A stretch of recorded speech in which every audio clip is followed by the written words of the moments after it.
Hello everyone, Tina here. I hope you're having a fantastic day. Thanks for joining me for Try It Out Tuesday. Well, today we're going to be using this stamp and die combo. Haven't used one of these before. This is from American Crafts and Vicki Boutin. It's called the Wildflower and Honey Stamp and Die Set. You get 3 dies in here, your stamp set, and it comes in this little zipper pouch. And so I love the leaf image in the stamp set, so that's why I picked this up. But the zipper pouch, it looked like it was the same size as my planner, so we're going to see if it's going to fit in here. I'm just going to do this right here, line it up. It would fit really nice, but the holes were off a little bit. But I think I can get it to work by using a hole punch. I'm just going to mark where I need to add some extra holes here, and then I think it'll fit my planner nice. We'll put this to good use. So this is the stamp set. You get 2 flowers. You get the beautiful 3 flowers actually.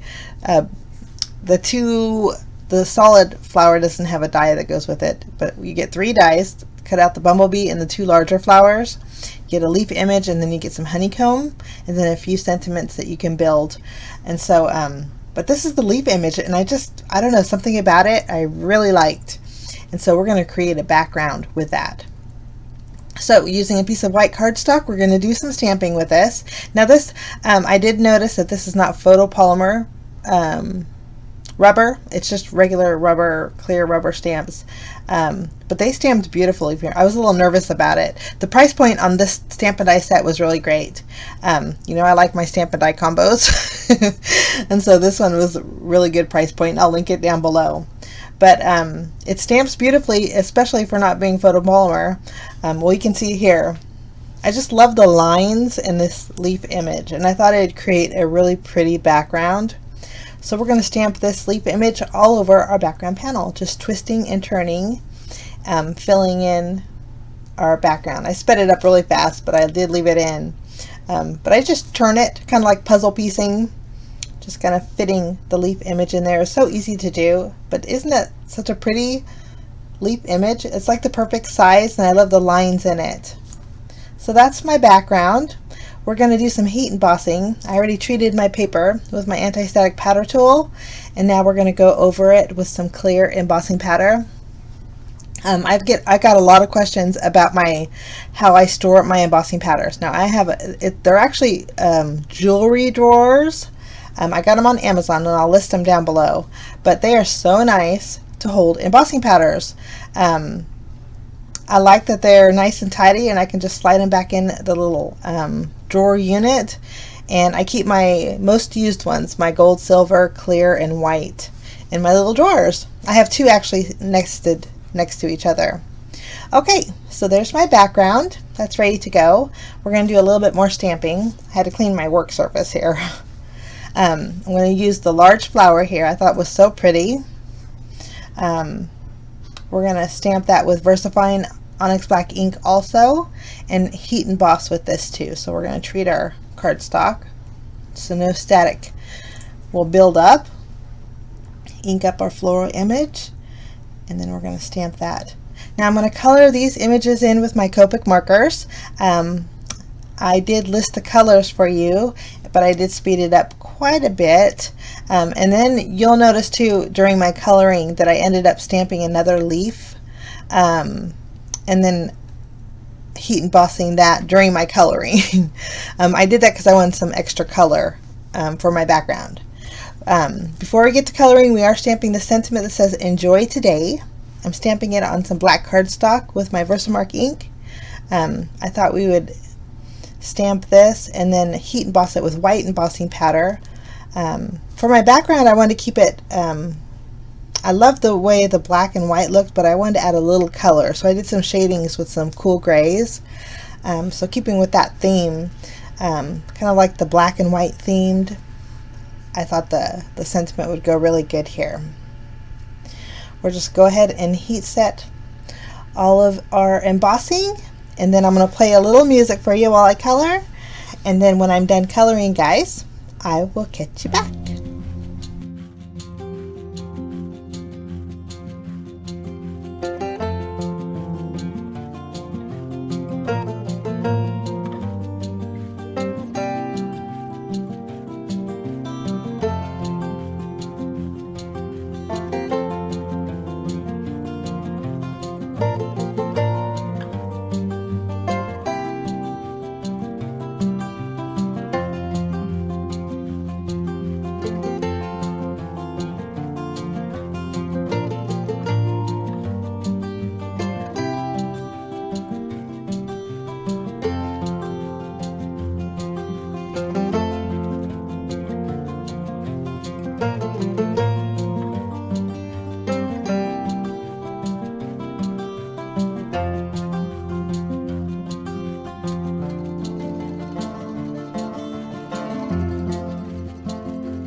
Okay, coloring's all done. Now we're going to do some die cutting.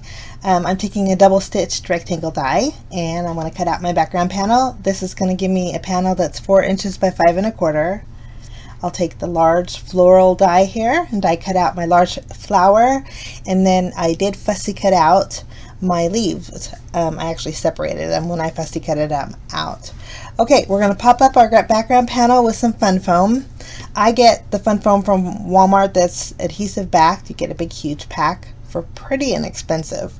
And I just picked up, recently picked up a big old pack, so I've been using this in my videos lately. I like the self-adhesive because you can just stick one side. This is going to go on an A2 size card base. Love the way this looks. I think it looks so pretty. Making sure it's centered. I already trimmed down my sentiment. Before we adhere this, I want to kind of figure out my placement on where I want my flower to go. And I think it's going to look great there. I'm going to tack it down to my black cardstock, and then this way we can trim off the hanging over portion of our flower. Just kind of lining it up. And since I already adhered my background, I need to use a pencil mark and mark the top and bottom of my flower. This way I can get my line straight when I trim it. We'll just put this in our paper trimmer and trim off that flower that's hanging over, and then we're going to flip over this and then add some foam tape behind here and place that on our panel. Lovely. Okay, now I wanted to put all the leaves, but ended up only putting 2 of the leaves. So I'm going to trim off one of the leaves from here, make this image just even a little bit smaller than it was originally, and I think it's going to look great right there. And then I just put the other 2 leaves away. For bells and whistles, I'm bringing in some clear droplets. We're going to add a few here and there. I just wanted a little something, but I didn't want to take away from that real pretty background. I'm using my glue to adhere those droplets, and then I'm going to take my Nuvo Aqua Shimmer pen and go over all the leaves in the background. Actually, all the colored in images. I kind of went crazy with the sparkle, but my pen, I think it was going a little bit dry, and so it wasn't as sparkly as you would think. And then last but not least, I'm going to take my Nuvo Morning Dew, my jewel drops here, and just go over the center of the flower just to add a little dimension to that. This is going to dry clear like a glossy accents. But that's my card for today, guys. Now for today, for Try It Out Tuesdays, I'm leaving in my cleanup. I've asked you last time if you guys wanted to see my cleanup video. Well, I did leave it in. I think it's kind of fun to do, and I'm only going to do it on my Try It Out Tuesdays. I don't feel comfortable doing it with my design teams. I think it's but I am going to do it for my Try It Out Tuesdays. So here, underneath my desk, you can see this is a shelf that I keep a lot of things stored on there. My paper trimmers and my scoreboard, my sequins too. And then underneath my craft desk, I have my 3-tier rolly cart. I like to take an alcohol swab and wipe off my Copic markers. Sometimes they get messy and I use them for pictures, and so I like to keep them tidy. Just putting my sequins back. Usually when I take my pictures, it's the first thing I do when I finish a video. And so you'll notice my glossy accents or glitters or glues are not dried all the way when I take my pictures. So I have to wait a little while to set it. But I'm kind of the type of person that likes to get things done right away. Otherwise, I forget about it and it doesn't get done. So it's either that little motto, now or never. That's me. I'm going ahead and putting my new stamp set in a new Avriel pocket here. I like to label it with the name and the company, and I put a little piece of the package in there just so I know who it's from at first glance, I suppose. So that's all ready to go. I'm writing a note that I need to create more pre-made Avriel pockets and trim down some cardstock. So that was my little note on my, I'm going to put in my to-do list. But that's my my little foam pack I got at Walmart. I wanted to share it with you. That little coloring thing over here on the right, I'm making a little note to myself. My C3 marker is running dry and I need to refill it. But this is my little Copic coloring chart. It's what I use for my color combinations. I typically use 3 Copic colors in a combination, and so when I find a combination that I really like, I'll put it on that little paper there. I'm just keeping everything nice and tidy. I've gotten questions before. I said this in the last video, if people ask me, do I ever finish my coffee? Yes, I do. And now I'm vacuuming. Yes. Yeah, I'm vacuuming. I didn't even leave much of a mess. I think this was from the other day, but got my vacuuming done in there, finishing off my coffee, and then that's my cleanup, guys. I wish you a lovely Tuesday. Thank you so much for joining me. I wish you a fantastic day. We'll see you again real soon. Bye-bye.